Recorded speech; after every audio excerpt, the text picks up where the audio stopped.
Yan, what's up mga bossing? Good morning. So, for today's video, nakalabran na ako ng kahoy. Bale, ito yung kahoy natin, langka. Gagawa tayo ng artificial, octopus jigs na order sa akin ito. Bale, ito nalabra ko na. Ang order sa atin ay kupa, pitik. Yan o, pansin nyo, pitik. Malapad yun sa mga bossing kasi lapad ng palad ko.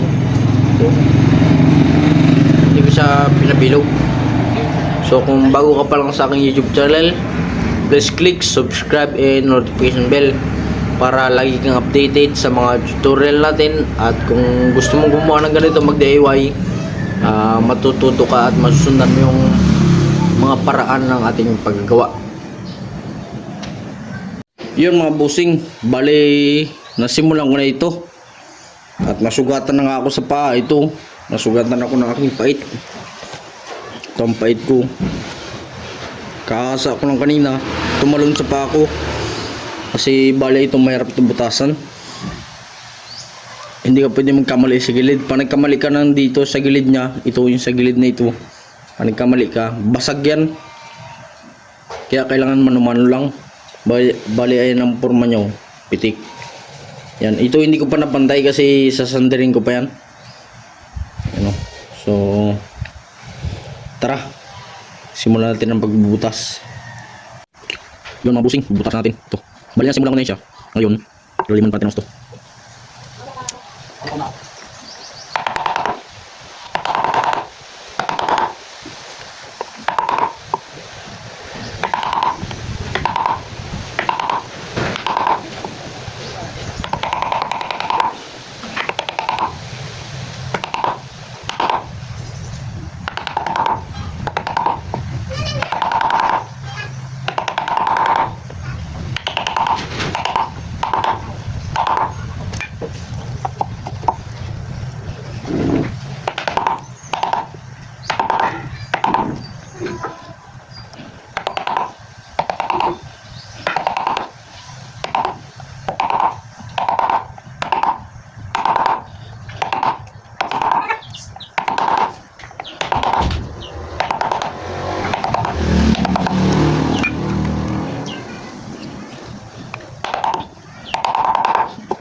yun mga busing.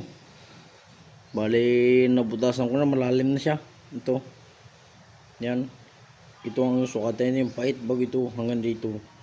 Yan o, kalahati na siya. So, mga ganitong lalim mga busing. Yan ang mga dos. Lalim, sa kamay ko dos. Goods na yan siya para lagyan ng tingga. So, bali kung makikita niyo yung pulan na yan, tinamaan niya ng pait yung pako. Ito. No, tinamaan pa. Tumalon kanina bago hasa ko. So, yan lang gagawin natin ngayon busing. Ipakita ko sa inyo kung paano ko binubutasan. So, bali ito, kayasin ko lang ito unti yung sa may taas. Mapapansin nyo, ayan o, hindi pa pantay. Bali, pantay-pantay ko siya ng konti. Ayan. Bali, ito ang mangyayari sa kanya, sander na lang. Bago kutkutin ko na lang itong kunting mga barad dito sa loob. Ayan o, ng ano, ang ating ginawa sa paghukay.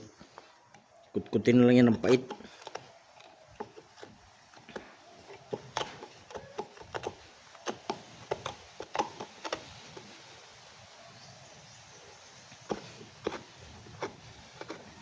So, ayan na siya mga busing.